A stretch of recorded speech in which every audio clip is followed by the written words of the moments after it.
hacer sistemática como taxonomía. Y quedamos en que podías utilizar genes, o sea, marcadores genéticos o caracteres fisiológicos, cualquiera de ellos. Pero que era tan grande la diversidad también de lo que podías escoger, que cómo reconstruías una clasificación, una sistemática a partir de uno solo. Hay ejemplos como el árbol de la vida y otros, pero a la vez se vuelve supremamente complejo, o sea, ¿cuál escoger? Y eso nos cuestionaba un poquito si realmente las esencias en cuestión filosófica, de filosofía de la ciencia, existen y si deberíamos clasificar por esencias o no. Ahí vamos. En biología y obviamente en microbiología particular, se utilizan mucho los árboles filogenéticos. Lo puedes usar para cualquier cosa, digámoslo así, pero casi siempre se utiliza para clasificación o para reconstruir la historia evolutiva de un linaje o de linajes en particulares. En este caso, con linajes también me refiero a poblaciones. El árbol utiliza datos. Esos datos pueden ser o genéticos, esto yo puedo hacer filogenética molecular, pero también pueden ser fisiológicos y hasta morfológicos. Existen diferentes formas de hacer árboles. Después, cuando estemos hablando un poquito de ecología numérica, las voy a repasar. Utilizan esquemas matemáticos distintos para estimarlos, para estimar esa divergencia que hay, cómo se están agrupando, cómo evolucionar. Los árboles, a su vez, son hipótesis de evolución. O sea, a partir de ciertos datos, puede ser uno o varios, de diferente naturaleza, yo puedo hipotetizar cómo están siendo clasificados los microorganismos por similaridad, pero también puedo reconstruir cómo evolucionar, pero a medida de hipótesis, porque siguen un modelo en particular. Cuando se estima, ya después nosotros tenemos que hacer la interpretación del árbol. Y muchas veces esto quedamos, pues, tenemos una idea de cómo interpretar. Yo sé que ya les han enseñado un poquito, vamos a entrar en unos detalles técnicos de cómo interpretar y eso para qué sirve. Un árbol filogenético tiene una anatomía, ¿no? Así se llama, o también lo denominamos topología. Topología del árbol. Generalmente un árbol tiene estas partes que están viendo en las diapositivas. Vamos a empezar de aquí hacia allá. La parte terminal de los árboles se le llaman terminales. Y aquí están marcados con 4 letras. Generalmente son entonces nombres, taxas, especies de microorganismos o cepas o como usted quiera. ¿Listo? Entonces miren que acá aparece taxas o le puedes colocar el nombre de una secuencia o esto que se llaman unidades taxonómicas operativas. ¿No? Eso quiere decir que tienen un nombre de acuerdo a un porcentaje de similaridad, casi siempre es así. Una definición operativa de lo que es un grupo, eso significa nodo. Entonces eso es lo primero. Lo segundo es que vienen las ramas, que es de aquí hasta acá, ¿cierto? Esta es otra rama. Esta es otra rama. Las ramas, dependiendo del método filogenético que yo utilice, pueden significar escalas de tiempo, pero eso solo si yo hago reloj molecular. Y para eso necesito calibrar el reloj teniendo fósiles. Necesito fósiles. Y ya sabemos que puedo tenerlos desde la microbiología súper fácil. Además puedo tener fósiles vivos. Entonces eso es muy bacano.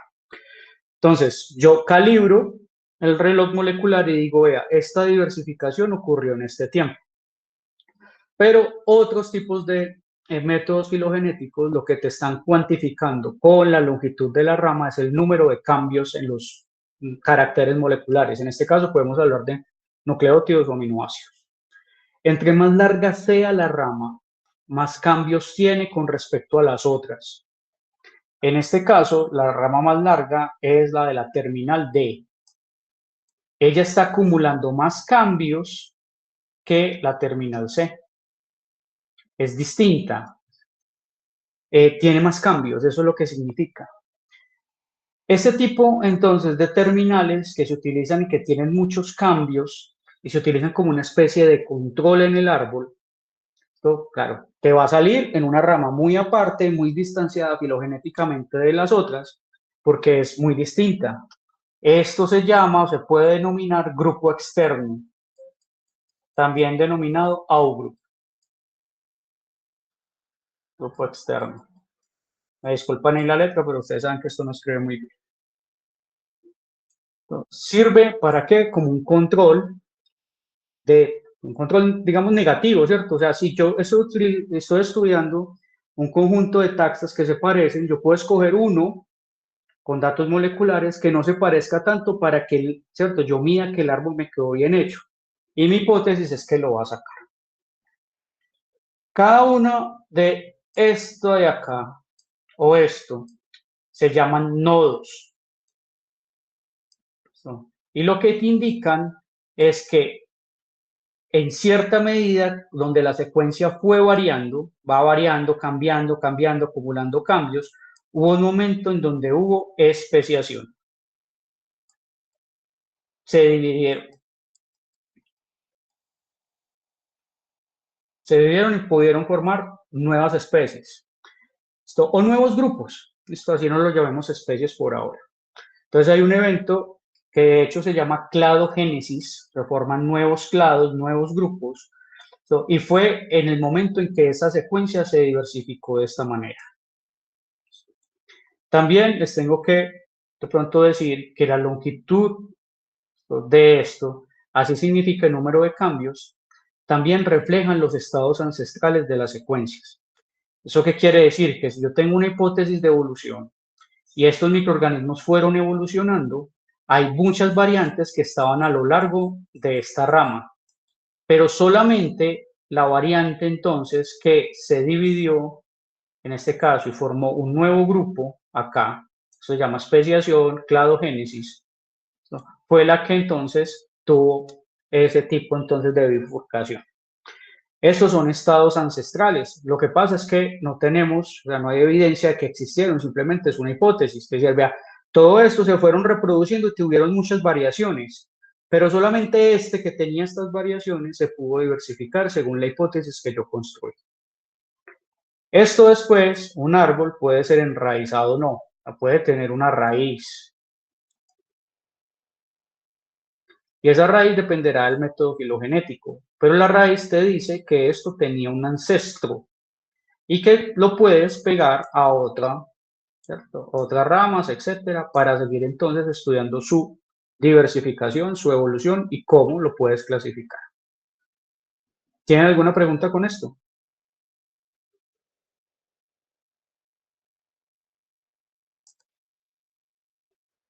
Bueno, alguien me escribió, Daniela, está transcribiendo la llamada. Está bien. Bueno, muchachos, ahora, cuando yo ya tengo las terminales y veo cómo han evolucionado, yo puedo formar algo, yo soy el que lo hago, yo soy el que tomo las decisiones basados en la similaridad. En este caso, puedo formar clados o grupos, también llamados clusters. Entonces, yo puedo decir que un clado son altamente similares porque compartían un ancestro común cercano. A y B podría ser un clado. ¿No? Pero también puedo tomarlo, dependiendo de lo que yo quiera, con el C, porque al final ellos también tenían un ancestro común entre los tres cercano. Y si el árbol siguiera, también podría tomar el D. Esto se forma a partir de mi decisión. Y al mismo tiempo, en los árboles voy a tener un numerito, ¿no?, encima de cada nodo. Ese número generalmente está en porcentaje. Y eso es un valor de una prueba estadística que se llama Bootstrap. A ver si la escribo bien. Bootstrap. ¿No? Es una técnica de remuestreo. O sea que cuando yo hago un árbol, yo puedo hacer que ese proceso se repita n veces. 200, 300, 500, 1000 veces.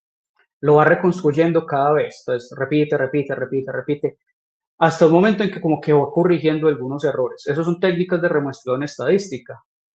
El número que aparece acá generalmente es un valor de búsqueda que te da confianza sobre el árbol o sobre ese soporte de rama. Dice, este clado que está acá tiene un buen soporte porque tenía un bootstrap alto. Se considera un buen bootstrap generalmente en la literatura del 70% hacia arriba o mayor al 70%. Eso quiere decir que de 1000 veces que se corrió el árbol, ¿cierto? 700 aproximadamente daban este mismo clado, este mismo soporte. Y entre más alto, mejor. Eso te da más confianza. Entonces, uno también tiene técnicas de remuestreo con esto. Existe el bootstrap y otras técnicas estadísticas que no pues, voy a entrar en detalle, obviamente. Bueno, ¿preguntas? ¿Todo bien? Bueno, Pregunta, voy acá. ¿ese bootstrap se saca a partir de qué valores? No entendí eso. ¿Cómo vuelvo eso a algo numérico? Bueno, Daniela, no lo vuelves vos, lo vuelve un software. Es simplemente que vos le das al software o cualquier otra herramienta estadística que reconstruya árboles filogenéticos que repita el árbol n veces. Entonces, sí, cuando repitió el árbol 1000 veces, 700 veces de la repetición del árbol dio esta misma configuración, esta misma topología, la que estoy señalando, o sea, para este clado, te va a aparecer acá un porcentaje que te da confianza, dice 70% de esas 1000 veces que vos le colocaste al software que lo repitiera, dio esa cantidad de veces ahí, por lo tanto puedes tener confianza de que ese clado está bien. Así es que funciona. ¿Quedó claro? Sí, gracias. Listo. Bueno, este paper de acá nos muestra entonces, es larguito, no se los voy a colocar a leer ni mucho menos, cómo leer un árbol filogenético. Entonces, vemos acá diferentes tipos de árboles, ¿no? Uno entonces un poquito más horizontal, el otro vertical, ¿no? Y esta forma como de espina de pescado, más o menos. No todos son iguales. La cuestión es que se representa distinto. También unos árboles que se representan circularmente. Dentro de la división de este tipo de árboles, muchachos, después se los enseño, existen tres divisiones. Existen cladogramas, filogramas y árboles ultramétricos. Aquí no es necesario que lo vean, simplemente miren cómo está reconstruido y tiene las mismas partes del árbol que ahorita les comenté, ¿no? Entonces, yo reconstruyo el árbol.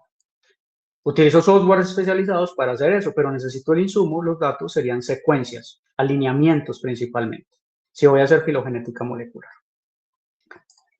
Ahora, puede ser que el árbol me dé de esta manera. Es un ejemplo que hasta tiene los Simpsons ahí. Entonces tiene en una terminal las mariposas, en otro los gatos y en otro los seres humanos, ¿no? Bueno. Y está el árbol enraizado, ¿no? Y tiene entonces tres terminales. Yo a partir del árbol puedo entonces ir a mirar si hay estados específicos de los caracteres ancestrales, en este caso de las secuencias o de cualquier otro carácter que yo utilice para formarlo. Esos caracteres se llaman plesiomorfías o se llaman sinapomorfías o autopomorfías, ¿no?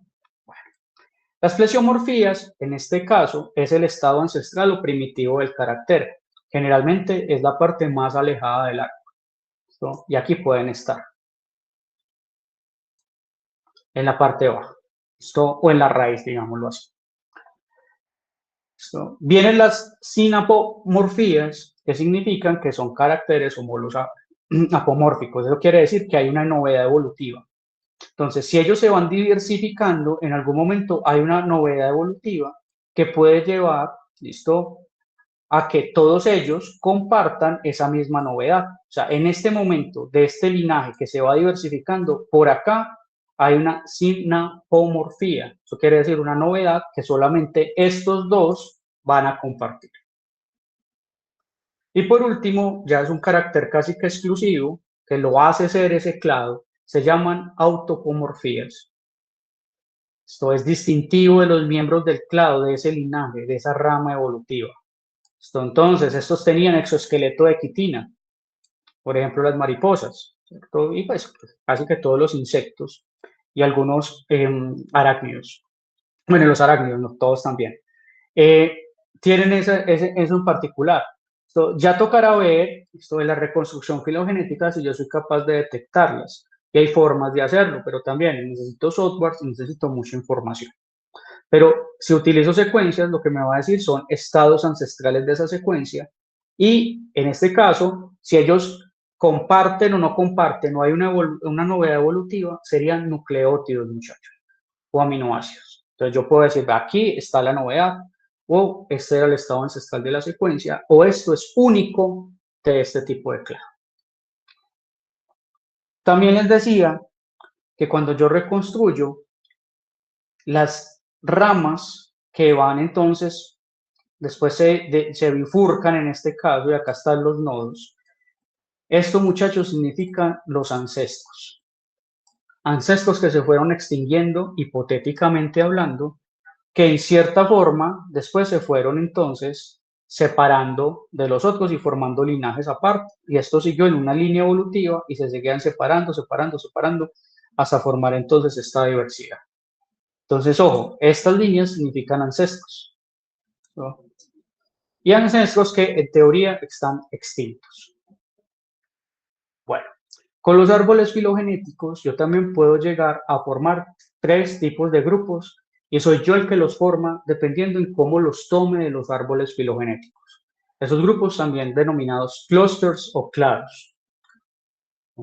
Y existen estas 3 divisiones. Yo puedo formar un grupo monofilético. Esto incluye entonces un ancestro común, y que todos los descendientes estén incluidos. Ojo, pues, grupo. Yo lo formo. Yo digo, esto es un grupo monofilético, porque si los cojo todos tienen un ancestro común cercano.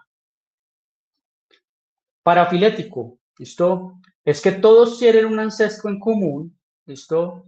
Pero de cierta manera yo puedo sacar uno de ellos. O sea, no los tengo todos en cuenta.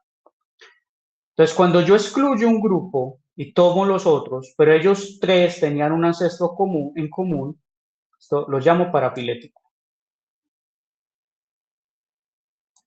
Y por último, yo puedo entonces tener diferentes clústeres muy separados, que ellos se parezcan entre sí en el carácter, pero que no hayan evolucionado conjuntamente, o sea, que no tengan un ancestro común cercano para ese rasgo en particular. Eso quiere decir que haya entonces evolucionado por convergencia, el rasgo. Eso se llama un grupo polifilético, como lo vemos acá. Miren que está escogiendo y en un linaje más alejado, escoge este. Y dice, ¿sabe qué? Ellos 3 se parecen mucho, tienen ese rasgo en común, esa similaridad, y yo entonces lo voy a llamar polifilético porque los escojo de acuerdo a eso, pero no tienen un ancestro común cercano. Esto es lo que yo les explicaba que pasaba mucho en micología, que llegaban y decían, vea, vamos a coger estos 3 y se parecen mucho, pero venga, están muy alejados filogenéticamente. Entonces, ¿yo cómo puedo decir que son el mismo filo? Yo más bien digo que esto es uno, esto es otro y esto es otro. Eso le pasó a un grupo extinto dentro de la taxonomía de hongos que se llaman los higomicotas. Empezaron a aparecer, se parecían en algo, pero no del todo. Entonces, la filogenia no lo explicaba, la sistemática. Entonces, lo que hicieron los micólogos fue decir, vea, todavía no podemos explicar esto, no encontramos bien la resolución de la filogenia, inventémonos más filas para organizar mejor, entonces, la clasificación. En la naturaleza, muchachos, pues como sabrán, pues al final todo termina siendo monofilético. Cuando yo empiezo a encontrar parafilias o polifilias, es porque la información que tengo no me resuelve la monofilia. Porque en la naturaleza no hay parafilia ni hay polifilia, en la naturaleza hay monofilia. O sea, todos al final, si tenemos en cuenta el concepto de Darwin de ancestro común, todos lo tendríamos de cierta manera, o más cercanos o más alejados. Y cuando no lo encontramos, entonces es cuando decimos, bueno, aquí no está resuelto. Nos hace falta más caracteres, tendríamos que medir otros. etcétera. Entonces vuelve el tema de las esencias. ¿Será que hay una sola cosa para clasificar todo? Tal vez no. Tal vez tenga que utilizar diferentes tipos de datos para clasificar ciertos tipos de organismos. ¿Preguntas?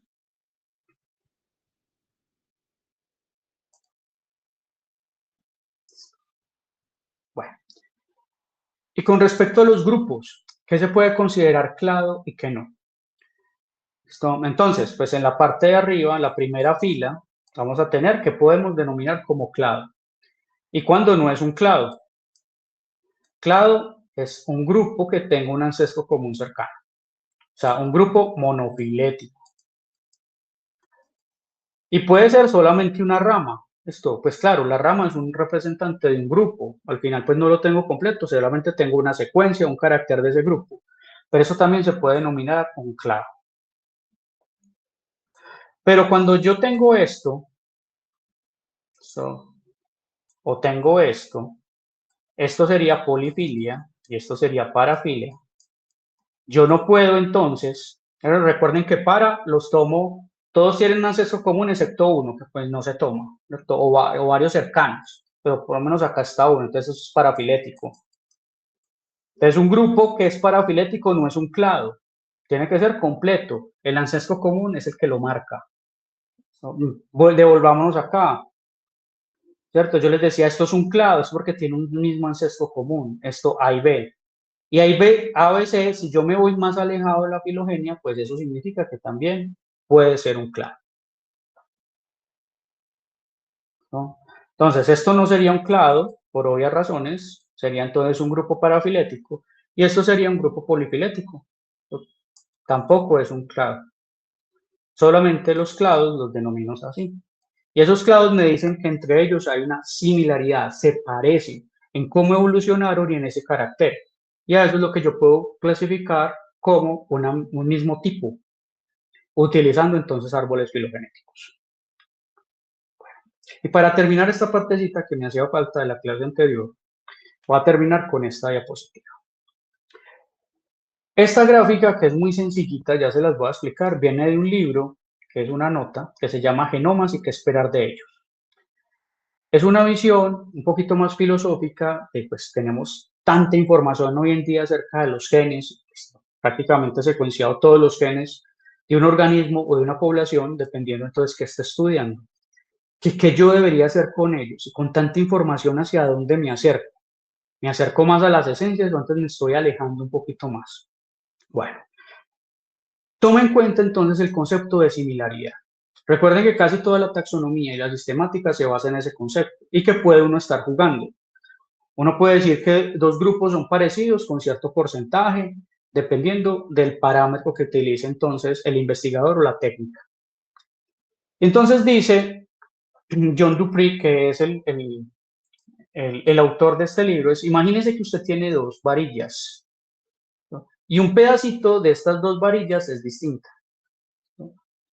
Puedes decir entonces que no son iguales, por supuesto, ¿no? Pero que una de ellas tiene un pedacito que es disímil a la otra. O sea, que tienen un porcentaje de similitud y de también algo distinto y algo similar.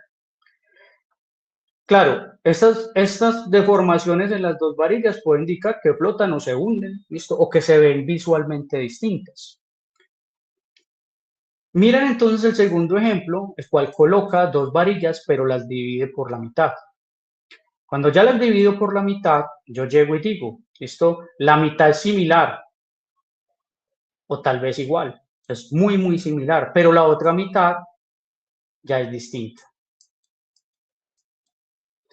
Y piense que usted cogiera las varillas y las dividiera en cuatro. Vas a decir que el 75% es similar y el 25% distinto. Y acá es el 50 y 50. Si yo parto la varilla diferente, puedo entonces empezar a estimar números distintos de similaridad y agrupar diferentes. ¿Sí o qué? Ahora piensen que esos son genomas, pedacitos de genomas. Yo puedo coger el genoma y dividirlo, o coger el genoma y solamente sacar un gen para hacer clasificación. Y tal vez las estimaciones no sean iguales. En este En esta figura de la derecha, que es netamente pues de enfermedades infecciosas, se llama así genética y evolución de enfermedades infecciosas, vemos un ejemplo más claro de lo que les estoy diciendo. Voy a entonces agrandar. No tanto, hasta acá yo creo. Ah, bueno, pero eso no me deja rayar. Qué pena con ustedes. Bueno, vamos a ver entonces una figura que está dividida en 5. La división entonces está como panel. Significa que vamos a hacer sistemática con ciertos caracteres. En la figura, en la parte A, están capacidades metabólicas, o sea, el metabolismo que yo puedo medir.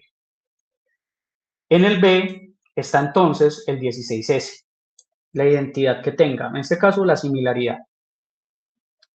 Solo un gen. Después, algunos genes que se utilizan como marcadores moleculares, más de uno. En la B, toda la parte del genoma que comparte. Y la C, todo el contenido genómico. Y para cada ejemplo reconstruyen una filogenia, que de hecho miren que no cambia la topología, pero lo que sí va a cambiar son los clústeres que se forman. El clúster está dado por esta barra de acá, ¿listo? Y esta de acá. Y en cada figura va a ir cambiando. Para las capacidades metabólicas podrán darse cuenta que prácticamente todas estas hasta acá se parecían en su capacidad metabólica. Entonces yo estoy diciendo que son un mismo tipo de cosas. Ejemplo, las series bioquímicas. Usted puede coger una gran diversidad y ellos se pueden solapar en las series y usted decir que es ese mismo tipo. Bueno, todas ellas se parecen, es este mismo tipo de grupo. Y acá hay un grupo externo que era distinto, ¿no? Tenía una capacidad metabólica diferente. Mire lo que va pasando cuando va cogiendo entonces ya un gen, el 16S, un marcador no universal. Ya forma 3 grupos, ya no son 2. Miren si yo cojo algunos genes, por ejemplo, genes de mantenimiento celular, llamados también housekeeping genes. Miren que aquí ya forma más grupos, los clústeres son distintos. ¿Y qué pasa si yo cojo todos los genes que comparten? Miren acá, grupos diferentes y más, empieza a crecer el número de grupos. Pero ¿qué pasa si usted coge todo el contenido de un genoma? Prácticamente cada linaje es un grupo distinto. Esto quiere decir que a medida en que nuestros métodos van cambiando y se desarrollarán más, ustedes lo saben, nuestras estimaciones de semejanza-diferencia, especialmente pues de similaridad, que es lo que manejamos en biología, van a cambiar. O sea, no hay un tipo de técnica, no hay solamente un tipo de dato o de marcador que te pueda resolver los grupos. Prácticamente no hay esencias como tal. Dependerá de la técnica y del dato que utilices, cómo estimarás la evolución y clasificarás microorganismos. ¿Listo? Y con eso termino. ¿Alguna pregunta? No, profe. ¿Todo bien? Listo. Descarta. Vamos entonces a la otra clase. Es cortica, estamos terminando 5:30 pasaditas. Hay partido de Colombia, vayan y se lo vean tranquilos. Aunque así estén en clase, también se lo vean. Bueno, vamos entonces con la segunda. Ya terminan entonces temática conmigo. Y el martes les voy a pedir un favor, que estén muy atentos al Classroom porque me chismosearon, o que no sé si es verdad, que hay asamblea. Entonces, por ahora seguimos pues con actividades normales y si ya ese día hay asamblea, si sale el banner, ya entonces pendientes del Classroom que ahí les anunciamos todo, si se cancela el laboratorio, si se cancela la clase. Entonces, por favor, atentos. Bueno, vamos por acá. Vamos a terminar esta sesión de origen y clasificación con el problema de la especiación, que prácticamente pues toca toda la biología, pero la microbiología de pronto un poquito más, porque tenemos casi que toda la diversidad. Entonces llamamos especie, ¿cierto? A todo. O sea, deberíamos llamar las especies igualitas y utilizar el mismo parámetro para decir que es una especie para todos los organismos. Eso es un gran problema, pero seguimos clasificando de la manera que más o menos desde 1700 lo hacemos. Entonces, lo que les quiero hoy hablar brevemente es el problema de la especie y el mundo microbiano. Cuando vemos entonces una cepa pura y te la entregan en el laboratorio, en este caso nosotros les vamos a pasar una cepa de Bacillus subtilis, ¿qué podríamos entender de cierta manera? ¿No? Pensamos que se parecen, que esto es un grupo que es similar en ciertas cosas. Esto, podemos decir, mire, a pesar de ser la misma especie, que la otra bacteria que me entregaron acá, pues se parecen o no se parecen tanto morfológicamente. Resulta que han encontrado la misma especie en varios ambientes. O esa especie ya se ha probado en otros laboratorios, incluyendo el de fisiología.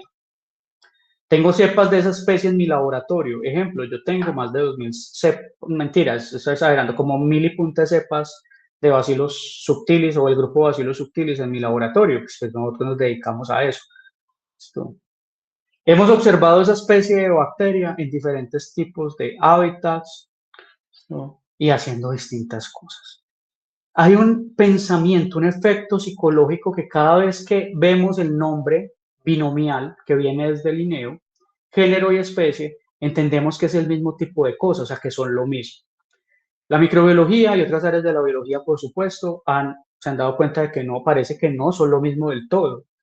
Entonces nos tuvimos que inventar esos epítopes para empezar a hacer una clasificación más fina de la especie y llegar a un punto más profundo, ¿cierto? Conocer un poquito más de sus características, de su ecología, de su estilo de vida, por así decirlo, que es como muchos utilizan el concepto de ecología. ¿Cuál es la ecología de la bacteria? Pues su forma de vida, ¿no? Su estilo de vida. Eso nos ha llevado entonces a avanzar. Pero hoy en día sigue existiendo el problema de asignar especies a microorganismos. Y les voy a contar, haciendo un resumen de por qué es problemático. La especie es la unidad fundamental de toda la diversidad biológica. Que tal vez para los microbiólogos haya algo más fino como epítopes o la misma cepa, es otro cuento. Pero en toda la biología, la especie es lo que marca. De todas formas, también los microbiólogos tenemos problemas con esa designación específica, la especie. Hay una problemática actual y eso impide, de cierta manera, llegar a ciertos diagnósticos o a ciertos usos biotecnológicos de la diversidad. ¿Qué consideramos entonces especie? De hecho, existiendo algunos biólogos que hablan de que las especies no existen, que simplemente son inventos, pero bueno, que no lo son, ¿cierto? Son grupos que nos encanta clasificar todo. En todo momento estamos haciendo grupos, ¿cierto?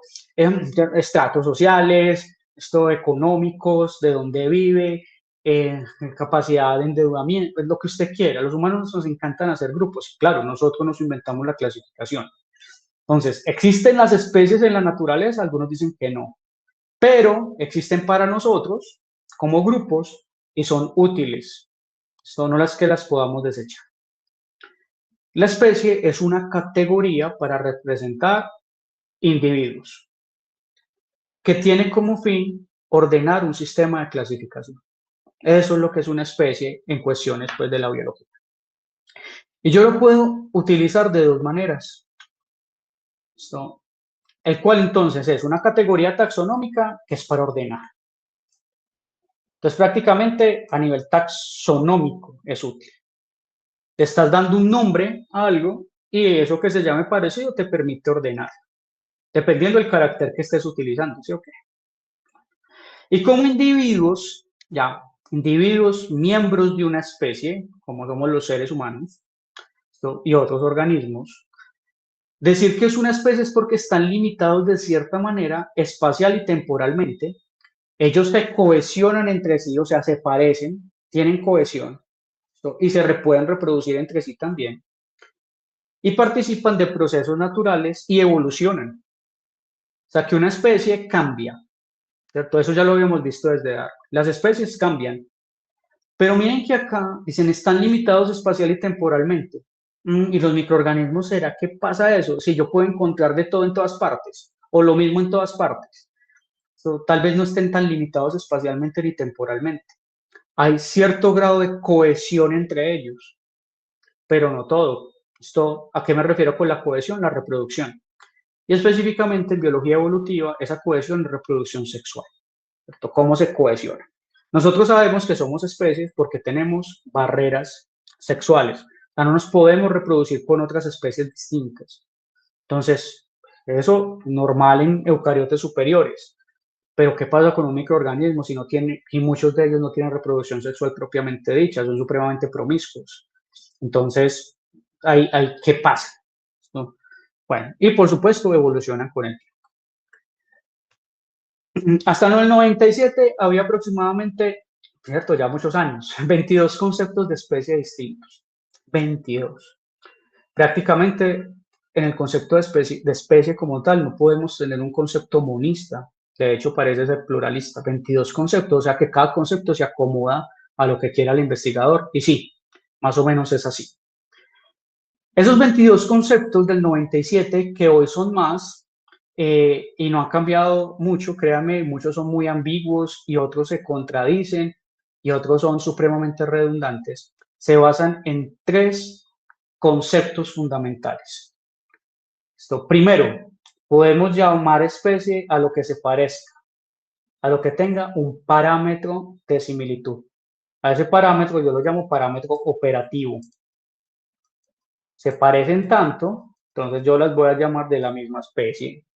Se parecen el 99% en el DNA ribosomal 16S. Ellas son de la misma especie. A eso es lo que me refiero. La segunda se basa en la sistemática, se basa en grupos monofiléticos. Entonces yo reconstruyo el árbol y digo, esto es un grupo monofilético, yo lo debería llamar de la misma especie. Y la tercera, que a veces para microorganismos no aplica, es el aislamiento reproductivo, la barrera reproductiva. O sea, no te puedes reproducir con algo que no sea tu misma especie, debe haber compatibilidad genética. Pero eso en microorganismos, ustedes saben que pues, en todos. Ahora, diferentes conceptos, hay muchos. Yo me voy a fijar solamente en 3 conceptos, el biológico, el filogenético y el ecológico. Entonces existe el concepto morfológico de especie, el taxonómico, el concepto fenético, que es por similitud global de los microorganismos. El concepto ecológico, como les decía, que ya ahorita les voy a hablar qué es eso, biológico y el concepto evolutivo o filogenético. Estos 3 los voy a tocar entonces en la clase de hoy, los otros no tanto. Y esto podría aplicar casi que para cualquier grupo microbiano grande, ¿cierto? O sea, para virus, puede ser entonces para hongos, para bacterias, para protozoos, etc. Están ahí incluidos. En 2011, unos añitos después, este paper lo escribió un filósofo de la ciencia, se llama John Wilkins, y prácticamente está hablando entonces de 7 diferentes tipos de definiciones y 27 variables de la definición de especie, que coge una por otra, o sea, los agrupó distintos. Entonces estamos hablando de agrupar, mire, otra persona que agrupa diferente. Y cada uno podría agrupar distinto o sacar una definición.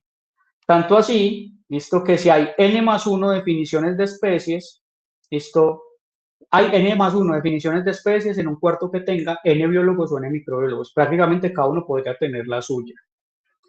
Y eso vuelve entonces la parte de la clasificación muy complicada. Pero hoy clasificamos especies independientemente de que cada uno podría tener un concepto distinto. ¿Para qué definimos entonces especies? Para nosotros es pragmático. Es una forma de organizar la diversidad y tanto en nuestra área de acción, esto es diagnóstico y prácticamente también control de enfermedades. Estamos hablando entonces de probióticos, de vacunas, etcétera. No. El paciente está infectado con la bacteria o el virus tal. Usted ya se hace una imagen de ese virus, ¿cierto? De esa bacteria. Y dice, uy, esto hace esto. Tiene esta enfermedad. El cultivo es atacado, el cultivo de plantas es atacado por tal hongo, o sea, también un patógeno. Yo también sé cómo puedo ver las plantas, están enfermas, qué tan grave es la enfermedad y tengo que irlas a tratar.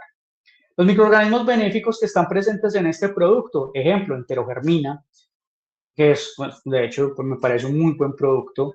Esto es una cepa de Bacillus clausi. Ya uno sabe, Bacillus clausi. Entonces, ¿qué tienes? Te haces imágenes de las cosas. La bacteria que aislamos de ese suelo es tal bacteria. Eso lo vamos a hacer la próxima clase. Y en esa muestra hay especies X y Y de microorganismos. Lo que te dice es que te permite ir a estudios ómicos y también poder clasificar. En esta ocasión, ya sea estudios metagenómicos. Es útil.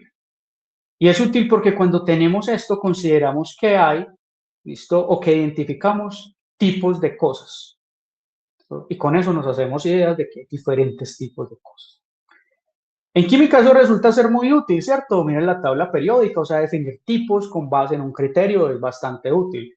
En este caso, el número atómico, la valencia, ¿listo? Eso te ayuda a clasificar los elementos químicos, ¿no? Pero esa clasificación puede ser lo mismo en los microorganismos, ya sabemos que es muy complicado. Y era por el concepto mismo de la esencia, de que pensar que había una característica que estaba por acá, necesaria, suficiente y exclusiva, compartida por todos los grupos o individuos de un mismo tipo de cosa que te permite desclasificar todo. Ya nos dimos cuenta que eso es supremamente complicado. La biología no ha llegado a tener, bueno, pero de todas formas lo seguimos haciendo. Vamos entonces a hablar de los tres conceptos, también para ver si ustedes se pillan si hay una esencia o no, ¿cierto? Al haber tres, me imagino pues que ya llegarán a la conclusión de que no la hay. ¿No? Concepto biológico de especie. El más importante y aplica para cierto tipo de organismos en este planeta, no para todos, ¿no? O sea, servirá para hongos, para nematodos, para bacterias o virus. El concepto biológico de especie fue dado aproximadamente en 1942 por este señor que se llama Ernest Mayr. Bueno, se llamaba, murió en el 2005. Muchos hablan que en biología evolutiva es el segundo después de Darwin en cuestión de fama. Pobre Wallace, ¿cierto? Y su definición, lastimosamente, hasta cierto punto, porque hay unos papers que hablan que pues, puede ser que algunos otros organismos lo cumplan, se basa más que todo en el intercambio genético, en la recombinación. ¿Cuál es la definición entonces de especie biológica? Un conjunto de individuos que procede de antecesores comunes, elemento evolución, y que son capaces de reproducirse entre sí y dar lugar a una descendencia fértil. Se darán cuenta que eso aplica para animales, aplicará para plantas, ¿no? Pero cuando ya empezamos entonces a acercarnos más al mundo microbiano, pues sabemos que hay unas barreras reproductivas, pero que a veces son muy fáciles de pasar o no las hay. Entonces es un concepto que tal vez no aplique para todo. Tendríamos que buscar otro, ¿sí o qué? O sea, prácticamente, y es, más piensen, no hay reproducción sexual propiamente dicha en varios de esos grupos que les acabo de nombrar. Muchachos, ¿cómo van? ¿Alguna pregunta, comentario?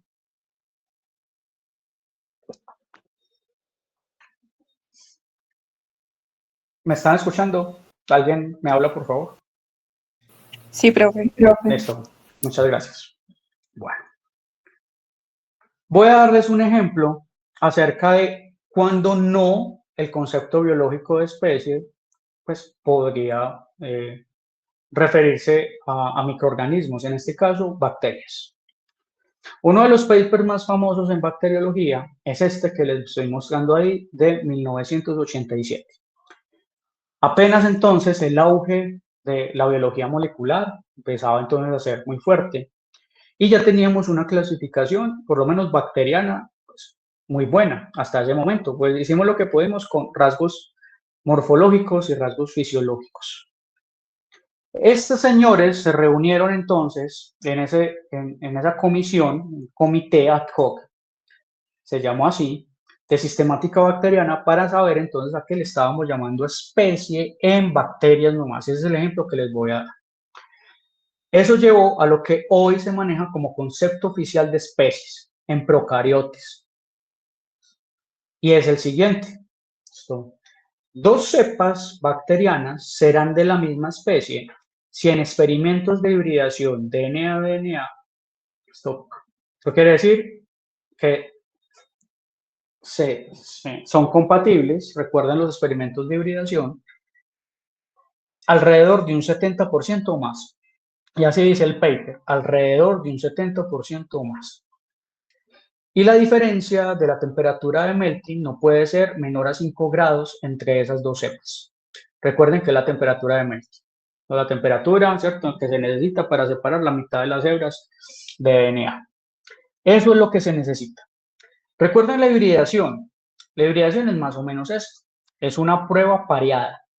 ¿Qué quiere decir eso? Que si tú tienes dos cepas bacterianas, tienes que tener una cepa de referencia, sabiendo cuál es su nombre, o sea, cuál es su taxa, cuál es su especie, y tienes otra que no sabes. Entonces tienes especie A y especie B, ¿no? Y lo que se hace entonces es desnaturalizar el ADN, esto, en esta ocasión separarlo de la doble hebra. La especie B generalmente está como un heterodúplex y después en un experimentos de reasociación ya in vitro, entonces miren acá, este está completico, este está como partido, se separan las dos hebras y quedan sueltos. Se llama desnaturalización y pues se reasocia. Y cuando se pega esto de la especie B en la especie A, o viceversa también, yo puedo medir qué tanta reasociación hay en experimentos de hibridación. Y cuando se reasocia alrededor del 70% o más, estoy diciendo que la especie A o esa cepa A era la misma especie que la cepa B. Así es que funciona. Y se mide obviamente la temperatura de melting, que es la temperatura con la cual entonces la mitad de la hebra se va a separar. Y recuerden que esa temperatura depende exclusivamente de los enlaces guanina-citosina que tenga en la doble hebra. Después, ya llegó el concepto, ¿cierto? Ese era el concepto oficial. Tenía dos parámetros, no se les vaya a olvidar. Reasociación ADN-ADN, ¿no?, y temperatura de melting. Y yo les hago una pregunta. Si esto es el 70%, ¿qué pasó con el otro 30%? Hay experimentos en los cuales hemos medido reasociación ADN-ADN de otro tipo de organismos como nosotros como seres humanos y los chimpancés. Y el porcentaje de reasociación es más o menos del 95% hacia arriba y somos especies distintas. Ahora imagínense una especie bacteriana en el cual tenga varios individuos que solamente se parezcan en el 70% y el 30% no, en todo su genoma. Complicado, ¿cierto? Muy difícil. Pensarías, bueno, puede haber dos cepas de E. coli que hagan cosas totalmente diferentes y yo las siga llamando E. coli. Años después, en 1994, salió este estudio, hecho por Stackelbrand y Gerber. Papers viejitos, pero pues son históricos. Y en esta ocasión, lo que hicieron fue incorporar ya la secuenciación, la similaridad del 16S. ¿Por qué? Porque es que en experimentos de hibridación de DNA eran tediosos, complicados y costosos. También ya con la secuenciación, pues teníamos datos mucho más fáciles, teníamos datos de secuencia. Entonces, tocaba reemplazar. Además de otras propiedades pues, del 16S, que yo imagino que ustedes ya conocen, o por biología molecular, o si ya también vieron genética microbiana. ¿Eso qué quiere decir? Que hay varias copias del ADN, pues en bacterias pues hay muchos ribosomas, entonces pues siempre voy a encontrar copias de ese gen, lo que tiene unas regiones conservadas, otras regiones que divergen de cierta manera. Bueno, es un buen marcador y resulta siendo un marcador universal. La figura que ven ahí es como una especie de regresión lineal. Entonces vamos a entenderla. Te va a decir primero, en el eje X está de 0 a 100%. Reasociación DNA-DNA. Los experimentos in vitro que les estaba nombrando ahorita. O sea, coger el homodúplex, el heterodúplex, desnaturalizar, después reasociación y mirar entonces cuánto se pega de uno en el otro. Bueno. Y miren que acá trazan el punto de corte, que es el concepto oficial de especie bacteriana. No es 70% exacto, si ven que es una barra que se amplía, porque dice que alrededor de un 70%. Entonces los valores están como por acá. Ah, ¿y por qué eso tan etéreo como tan subjetivo? Pues muchachos, la verdad, ellos lo colocaron así para no desorganizar toda la clasificación que estaba hasta el momento, porque si lo subían se desorganizaba bastante. Entonces escogieron como ese punto de corte por eso. Ahora, vámonos para el eje Y.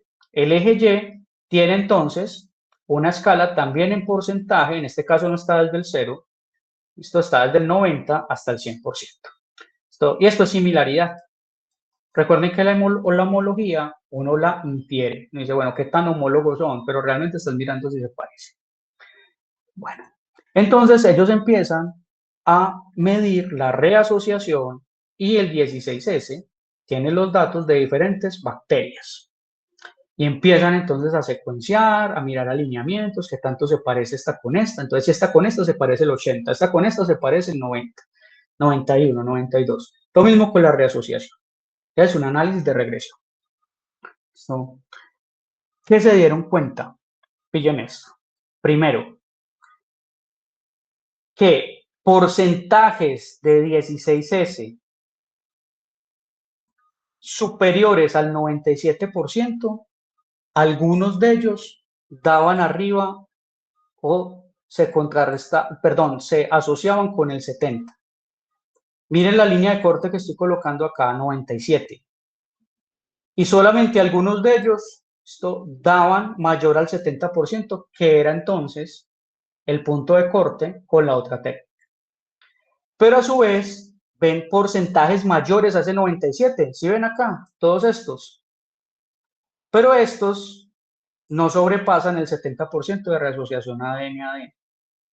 Tenemos un gran problema. Entonces, ¿qué porcentaje utilizo? Si no todos cumplían, todos se asociaban con el 70% del ADN, sino que algunos no. Esto, lo que yo, en este caso, pues no tengo evidencia suficiente para decir que las bacterias con un 97% de similaridad en el 16S pertenezcan a la misma especie. Miren lo que estoy diciendo, no tengo evidencia. ¿Qué sí tengo evidencia? Que a partir del 97 para abajo, ya sé que no pertenecen a la misma especie bajo el concepto operativo de reasociación ADN-ADN. ¿No? Entonces, en 1994 se dijo que bacterias o cepas que tuvieran 97% o más de similaridad en el 16S pertenecían a la misma especie, pero sabiendo que existía este pequeño problema de acá. ¿Preguntas?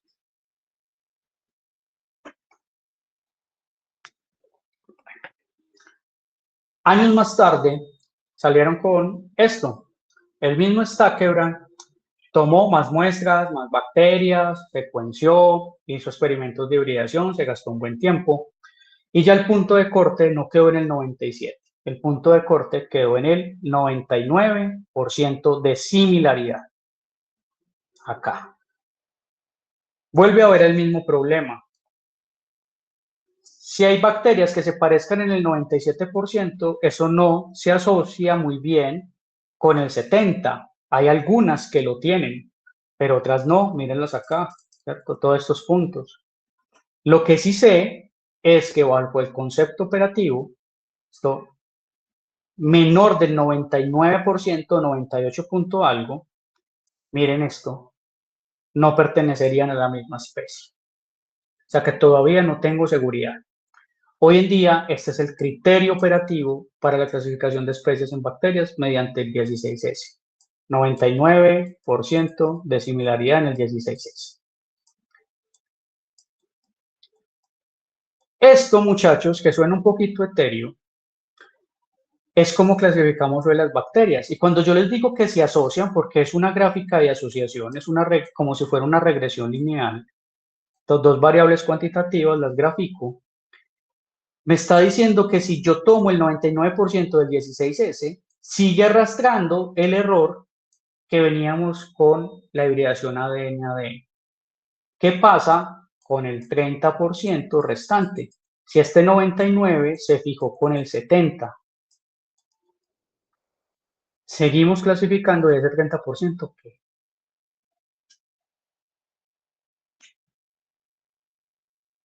Después Esto, bueno, y durante todo el desarrollo de la biología, con la sistemática, se empezó a utilizar el concepto filogenético, que es el que para mí reina, ese es como el más aplicado, pero hay que construir filogenias. Y es detectar el grupo monofilético más pequeño. Eso quiere decir que tenga el ancestro común más pegadito, más cercano, ¿no? Miremos este árbol, por ejemplo. Esto sería un grupo monofilético esto más pequeño que yo pueda diagnosticar. Recuerden la monofilia. Y esto aplica para todo, para bacterias, para hongos, para lo que quiera. Este otro grupo monofilético, este otro. Si son grupos monofiléticos, esto se deben parecer en algo, tienen el mismo ancestro común y es cercano desde que yo pueda detectar. A esto lo voy a llamar especie. Muy distinto al concepto biológico o al concepto operativo en bacterias. Otra vez, mucha diversidad en conceptos. Bueno, entonces ¿yo cuál utilizo? Recuerden que somos pluralistas y uno puede utilizar el que más le convenga, el que más cuadre con el asunto. Hay que fijarnos muy bien en dos conceptos para realmente clasificar grupos monofiléticos. Y esos dos conceptos es la cladogénesis y la anagénesis. En una reconstrucción evolutiva, un proceso anagenético es el proceso de diversificación sin especiación. Miren esta línea evolutiva de esta especie. Se van a empezar a generar variantes, pero ella no se dividió en dos, o sea, no hubo especiación. Aquí hay procesos anagenéticos, estos cambios, pero esas nuevas variantes se van extinguiendo. Y las extinciones masivas son muy comunes en microorganismos, no tanto así en macro, que cuando hay, pues obviamente hay documentadas en la historia, etc. Pero en microorganismos sí es muy frecuente, hay extinciones masivas todo el tiempo. ¿Y qué pasa con la cladogénesis? Es este proceso, la separación de dos clados. Esto, un linaje que un evento evolutivo muy importante de cambio y ellos entonces ya se dividían. Eso lo tengo que tener muy en cuenta porque a la hora de diagnosticar grupos monofiléticos, yo les decía, estos son procesos anagenéticos y en algún momento ocurrió la cladogénesis. Puede ser acá o puede ser en este nodo o en este o en este. Entonces tengo que tener eso en cuenta. Pero resulta que acá, este grupito, esto que yo tenía acá, esto tenían un ancestro como muy cercano. Ellos se pudieron haber diversificado, pero como se parecían tanto y es lo mínimo que yo puedo diagnosticar, lo voy a llamar especie. Ese es el concepto filogenético. Y por eso ven muchos árboles cuando están viendo papers de clasificación. ¿Preguntas?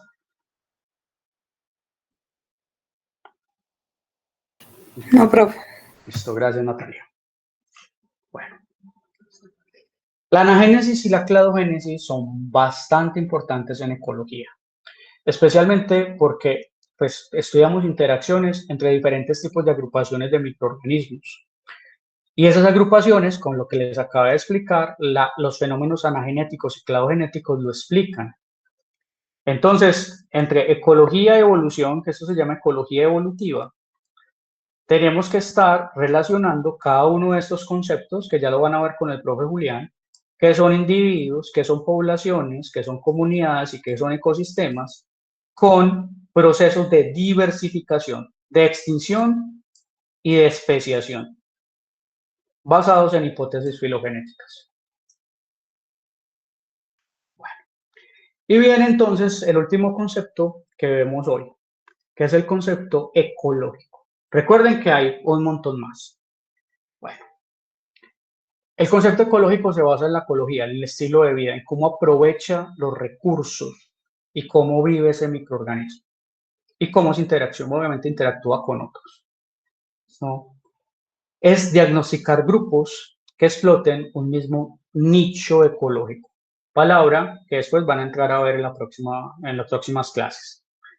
El nicho se define, lo voy a definir, hay muchas definiciones, como una actividad o varias actividades en un lugar específico que tiene una población de microorganismos. Ubicación, función. Así se define el nicho, en grandes palabras. Ubicación, función, si usted lo coloca en palabras coloquiales, es como un estilo de vida. Yo le puedo preguntar cuál es su estilo de vida. Usted me puede decir muchas características. El estilo de vida se define por con quién ando, cómo interactúa, qué como, dónde vivo, etcétera. Por eso es que utilizan esa analogía. Estilo de vida, nicho. Al final terminan hablando de la ecología. Nicho entonces es o está basado su definición en ubicación y función de una población al mismo tiempo. ¿Qué está haciendo en un lugar determinado? Su estilo de vida. Y eso es lo que yo intento con el concepto ecológico. En esta ocasión, entonces en la diapositiva estamos viendo algo que se llama paisajes adaptativos. Entonces lo que muestra es en función del fitness cómo una población explota mejor los recursos que otras. Entonces acá tenemos diferentes genotipos, ¿no? Pero va a haber uno que en ese mismo espacio explote mejor los recursos. Y explotar mejor los recursos se mide en términos de reproducción. En este caso, fitness. Esta es una manera de decir que esto de acá podría ser una especie ecológica. ¿Por qué? Está explotando los mismos recursos en una zona adaptativa. El concepto ecológico no funciona para todos los tipos de microorganismos. Me voy a ir solamente con un ejemplo que es el de las bacterias. ¿Listo? Bueno, en un proceso de especiación existen dos tipos de fenómenos. Uno se llama entonces cohesión, ya les había dicho, y el otro se llama fenómenos de divergencia. Tienen que existir las dos cosas para que haya, ¿cierto? Para que haya especiación como tal. La divergencia está dada por las mutaciones. Independientemente de cuál sea el tipo de organismo en este planeta, hay mutaciones porque se están reproduciendo. Eso hace que ellos puedan divergir, se generen variantes aleatorias. Y el otro parámetro se llama la cohesión. Entonces deben divergir y deben cohesionarse. ¿Listo?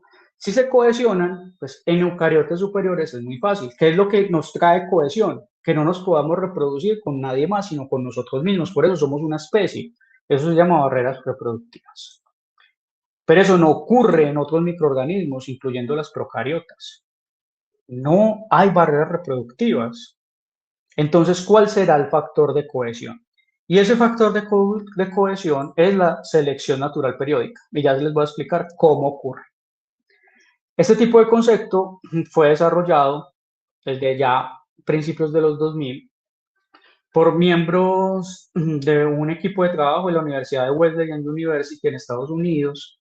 Eso queda en Connecticut, donde pues pude ir entonces a hacer mis estudios de doctorado, una parte de ellos, en especiación bacteriana y en ecología evolutiva. Entonces pude estudiar con ellos específicamente y hay muchos papers que hablan sobre cómo están evolucionando las bacterias y eso con qué come, para qué sirve y llamando el concepto ecológico para que se siga utilizando más.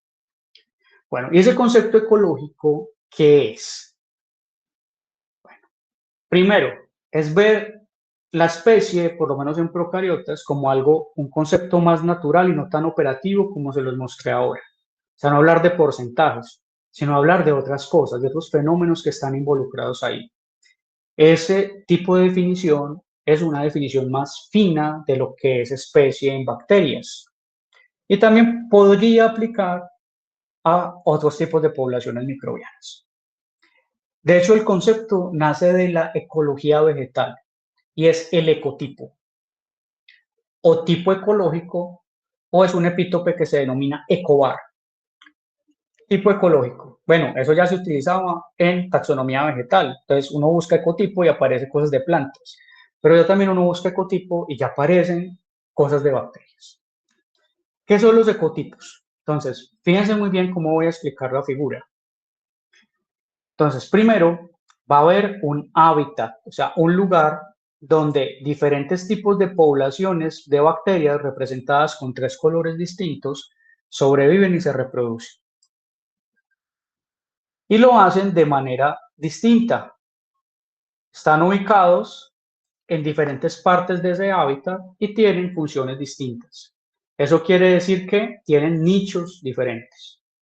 Entonces, este es un nicho con una población, ¿cierto? Es una población que tiene un nicho, otra población que tiene un nicho y otra población que tiene. En este sentido, tengo 3 ecotipos diferentes. Todos ellos obviamente se van a aparecer en su genoma. Ahora, resulta que en uno de esos ecotipos, porque ellos están sobreviviendo, explotando un recurso, se parecen entre ellos, de cierta manera, pues no son todos iguales, ya lo sabemos. Resulta que aparece una variante. Esto lo vamos a llamar mutación adaptativa. O sea, uno de ellos tiene una mutación adaptativa. Que recuerden para qué sirve. Hace que sobrevive y se reproduzca más que los otros. Este fenómeno también puede, por ejemplo, puede estar pasando en una columna de Winogradsky. También para que lo tengan en cuenta. Y resulta que esa variante, que es esta celulita de acá, empezaron a haber eventos de selección periódica natural. O sea, varios eventos. Acuérdense que es eso. No es que ocurra un evento y ya pasó toda la diversificación, sino que eso es periódicamente que se va dando. Entonces ocurre. Y llegó un punto en que la selección natural, valga la redundancia, seleccionó esta variante adaptativa y él se empezó a reproducir más que los otros. Los otros se extinguieron, se murieron. Y este sobrevivió. Y este se va a ubicar en un hábitat y va a explotar un recurso y va a tener unas funciones, eso quiere decir que va a tener un nicho nuevo, y como se ubicó ahí y tiene un nicho nuevo y fue la selección natural la que lo fue purgando, dividiendo, seleccionando, a esto lo voy a llamar nuevo ecotipo, y así ocurre la especiación. Y la definición está acá, que fue lo que les acabo de contar. Poblaciones de organismos bacterianos que ocupan un mismo nicho ecológico y cuya divergencia está purgada por la selección natural, el OPA. Y ese fue el gráfico que les expliqué.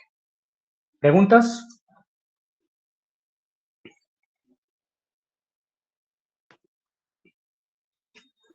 No, profe. Listo, perfecto, gracias. Bien. Los ecotipos, hay una manera pues para poderlos agrupar. Existen algoritmos de evolución molecular, bueno, eso no les voy a mostrar, pues no creo que sea pertinente, pues, pero me ayudan como a formar clústeres de tipos ecológicos y yo ahí también puedo clasificar, o sea, es otra manera de yo llamar especies, pero teniendo un parámetro más cercano a lo que ocurre de verdad y no con un criterio operativo de similaridad. Aunque, ojo, toda la taxonomía está montada sobre esos criterios operativos, por lo menos la bacteriana. Bueno, ya casi termino, muchachos. Denme 10 minuticos, máximo 15 y terminamos. Resulta que hay 2 tipos de fenómenos en esta especiación de procariotes. Y son fenómenos que pues uno dice, no, claro, pueden ocurrir, no hay ningún problema. Uno se llama barrido del genoma y el otro barrido específico de un gen. ¿Por qué? Porque son los genomas acá los importantes en cuestión de teoría de especiación. ¿Cómo así? Miren la primera figura. Cada círculo o tipo de círculo distinto significa un genoma. ¿No? Un genoma, ¿esto? Que es representante de una población de bacterias. ¿Esto? O sea que miembros de una misma población pueden tener diferentes genomas, y eso ya lo sabemos, ¿cierto? O miembros de una misma especie, por así decirlo. Y resulta que cuando vean el asterisco, quiere decir que aquí hay una mutación adaptativa. Miren la causa, ¿cierto? Y la consecuencia es que después de que hayan eventos de selección natural, solamente quedó este genotipo, este genoma. Los otros se extinguieron, que es prácticamente lo que les acabo de explicar en la gráfica con bolitas y colorcitos de la diapositiva pasada. Eso se llama genome sweep, o sea, barrido del genoma. Se barre toda la diversidad y solamente queda el que puede sobrevivir y reproducirse. Aquí está. Pero sabemos que existe otro tipo de fenómeno. Piensen entonces que aquí está el genoma con el gen o los genes que le da ese rasgo adaptativo de supervivencia y reproducción distintos a los otros. Pero piensen que este pedacito de gen se puede compartir entre todos, entre toda esta diversidad que había acá. ¿Sí ven acá? Ya todos tienen el gen por diferentes tipos de procesos de flujo génico. Entonces, aquí todos sobreviven, todos los que cogieron ese pedacito de gen pueden sobrevivir. Eso se llama barrido específico de gen. Durante muchos años pensaron que solamente ocurría esto y ya nos dimos cuenta que también esto. Y de hecho hay experimentos súper bacanos que lo prueban, que los dos ocurren. Esto entonces también influye en cómo se están especiando, generando variantes dentro de las bacterias. O sea que no es tan sencillo como que se genera el rasgo adaptativo y todos los genomas se barren y solamente me queda uno. No, puede ser que dependiendo de la población de bacterias, haya también un gen que pueda pasar a los otros y los pueda entonces cohesionar de cierta manera para que sigan siendo la misma especie. Y esto también lo complica un poquito más. La gráfica, la figura que está acá, especiación without species, o sea, como sin especies, me está diciendo lo siguiente, mire, cada lineecita de estos son variantes genómicas diferentes en una misma especie. Estos 3 círculos son miembros de una especie. Y miren cómo los genomas se pueden ir repartiendo entre ellas. Eso quiere decir que hay mucha promiscuidad, entre ellas se van repartiendo cosas de genomas, se pueden ir recombinando, etcétera. Tanto así que entre especies distintas podrían entonces tener diferentes tipos de genomas que lo hagan especies diferentes. Eso, con la gráfica anterior me lo explica. Si yo tengo diferentes tipos de genomas en algo que yo estoy llamando especie, ¿yo cómo hago para saber que estoy hablando de un mismo tipo de cosa y no son cosas distintas? Tal vez la selección natural lo que vaya haciendo es seleccionando esa variante que así sea diversa a nivel genómico, se estén repartiendo genes, se parezca tanto que se logre cohesionar, porque normalmente aquí no veo cohesión, simplemente veo como una recocha, y tal vez la cohesión se explica de otra manera, en este caso por la selección natural periódica, y ese es el concepto de ecotipo. También puede pasar lo siguiente, muchachos, ¿no? Supongan que esto es un linaje. ¿No? Es como si cogieran un pedacito del árbol filogenético. Entonces viene el linaje. Si ustedes ven, aquí hay varias flechitas que se van compartiendo, porque ese linaje está ocurriendo esto, muchachos. Genes para aquí, genes para allá. Y llega un momento en que puede haber, entonces, un evento de especiación en el tiempo, o sea, un evento cladogenético. Acá hay anagénesis todo el tiempo. Variantes se van repartiendo, unas se morirán, otras sobrevivirán hasta el punto en que se dividieron. Y acá fue la selección natural las que permitió que eso ocurriera. Entonces, estas podrían sobrevivir a estas condiciones y otras a otros tipos de condiciones. Y entre ellas, miren que se siguen compartiendo los genes, pero se dividen los genomas, ya son un poco más distintos. Y resulta también que entre estos nuevos linajes también se reparten genes, por esa promiscuidad que hay. Se vuelve algo parecido a una red, ¿cierto? Como si fuera esto, una red. Es tan complejo en microorganismos por el flujo génico que ese flujo tiene una participación gigante en hacer que un tipo de cosa haga otro con respecto a otro tipo de cosa. Estoy llamando a especies, ¿cierto? ¿Será que lo estamos haciendo bien? ¿No estamos enredando tanto la vida? Hoy en día, miren que hay muchos conceptos y nos seguimos quedando con el más sencillito. Ah, que se parezca tanto por ciento. Si ocurren otras cosas, pues ocurrieron. Pero yo necesito saber que ustedes sepan qué ocurre. En la siguiente diapositiva vamos a ver algo supremamente interesante. Miren esto. Esto me está mostrando los fenómenos de especiación, o sea, cómo van evolucionando diferentes especies en un gradiente de temperatura.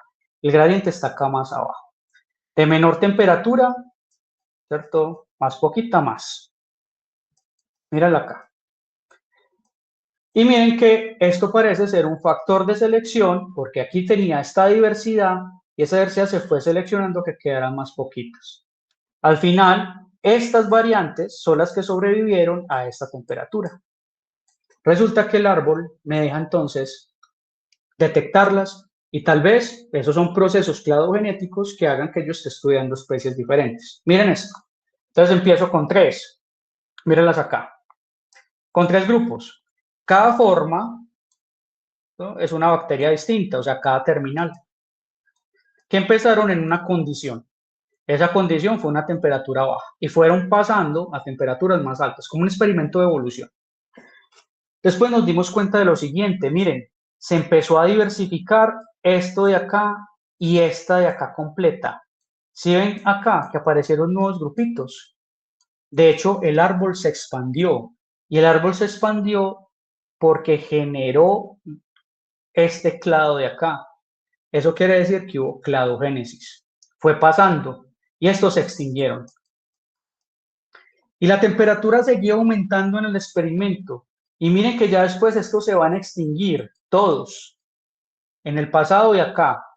Y esto ¿cierto? Este grupo de acá se especió. O sea, evolucionó y formó entonces variantes distintas que son especies diferentes, que tienen adaptaciones para sobrevivir ahí.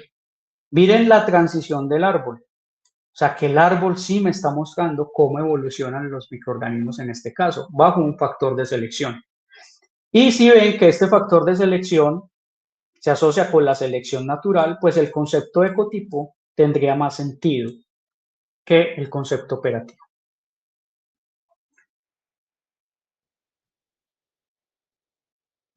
Y esto se vuelve más complejo todavía. Simplemente les voy a mostrar una imagen para que vean la complejidad, no vamos a entrar en detalle. No. Puede ser que en genomas yo tenga diferentes tipos de efectos. Miren acá este genoma original y el genoma puede mutar. Entonces, se duplica genes. ¿No? Miren que acá estaba este es el genoma original, se duplicó. Miren acá la duplicación. O el genoma se recombinó o perdió genes. Diversidad. El genoma adquirió nuevos genes. ¿Por qué? Porque un plásmido vino, hizo recombinación en su cromosoma y ahí están los nuevos genes que adquirió. O puede ser que adquiera un plásmido y tenga una actividad nueva. Eso es como un barrido de genes específicos. Puede ser que haya deriva génica y hayan cuellos de botella. Entonces, si yo tenía genomas diversos dentro de la población, miren que esto homogeniza la diversidad, ya la vuelve más parecida entre ellas, cuellos de botella. Y este error de muestreo se magnifica por el azar y tamaños efectivos poblacionales muy pequeños. O puede ser que dentro de una población entera yo tenga un tipo de genoma o varios tipos de genomas con muchas variantes. ¿No? Entonces, genoma y todas esas variantes las voy a llamar el pangenoma. Pero además de eso, hayan otros genomas de otros microorganismos y entre ellos también hayan flujo. O sea que tengo demasiados fenómenos que me están diciendo, o sea, clasificar, mirar cuándo hay especiación y todo es complicado. ¿En cuál me debería fijar yo o tengo que tenerlos en cuenta todos? ¿No? Por eso hay tantos conceptos. Esta es una de las explicaciones. ¿Por cuál me voy? ¿Cuál debería ser el correcto? Si en todos veo cosas diferentes. Y esto no acaba acá. Resulta que el hospedero también tiene algo que ver. Y los microorganismos coevolucionan con los hospederos, específicamente los patógenos. Entonces, lo que me está mostrando acá es especiación por la simbiosis, que tanto se está relacionando con el hospedero. Si el hospedero va cambiando y va diversificándose, es probable que el patógeno también, así como lo muestra entonces en, en estos arbolitos, que miren qué congruencia filogenética. Esto, como va evolucionando el hospedero, también puede ir evolucionando los microbios que están en él. Y eso lo vuelve todavía también más complejo. En resumen, la especiación entonces es, ¿cómo decirlo?, bastante etérea. La gente no se mete mucho a estudiar eso porque son muchas variables. Hay tantos conceptos como variables, parece ser, y que pareciera que no fuera práctico. No, ¿para qué? ¿Para qué eso? A mí no me interesa, no, a mí dígame un concepto, listo. Hoy en día seguimos manejando el mismo concepto de hace muchísimos años, se dieron cuenta, desde casi 1970.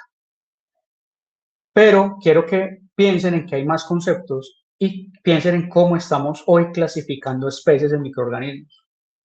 Útiles la clasificación, pero de todas formas seguimos estudiando de una manera más profunda cómo lo estamos haciendo. Y que depende la pregunta que tengas y el tipo de microorganismo que uses, puedes usar diferentes tipos de conceptos y no está mal. Siguen sin haber esencias ahí, ¿no? Y la última es decirles que se empieza a desarrollar otro concepto que se llama family resemble, que es como parentesco familiar. O sea, no pensar que hay un rasgo que define que eso es un grupo y que a eso yo lo tengo que llamar especie. No, sino que puede ser algo parecido a lo que ocurre con nuestras familias. Entonces, si piensas que hay alguna característica que diferentes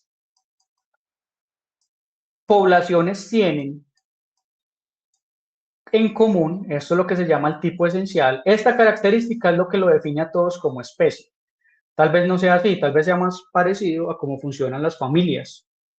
Nos parecemos en todo o tenemos algo que es parecido entre todos, así tengamos algo de diferencias. Entonces piensen en esto, miren que acá no hay algo que tenga una sola, ¿cierto? Que una característica que lo tengan todos. Esto tiene esto tiene esto, eso tiene más lógica. Y lo que les he venido construyendo en esta clase y en la anterior. O sea, no hay una sola cosa. Y si yo miro este conjunto de cosas y armo ese rompecabezas mirando cosas en común diferentes, ¿será que yo puedo formar familias así? Miren esto o miren esto. Muy distinto, ¿cierto? A buscar una sola cosa que me explique la agrupación. Es como esto, más o menos, ¿no? Pueden haber cosas diferentes, pero al final terminan siendo de la misma familia. Ya sea eso nos movemos en la clasificación y en el estudio de las especies. Problema no resuelto, que no se va a resolver rápido, tal vez nunca, no sé, no lo sé, pero a los que nos interesa, sí le vemos una aplicación, que hoy en día pues está montada y nos sirve para diagnóstico y control. Solamente quiero que sepan que hay muchas variantes dentro de eso que llamamos especie, y eso nos puede llevar a preguntas distintas y también a respuestas diferentes. Bueno, y con eso termino, nos rindió mucho. ¿Tienen alguna pregunta?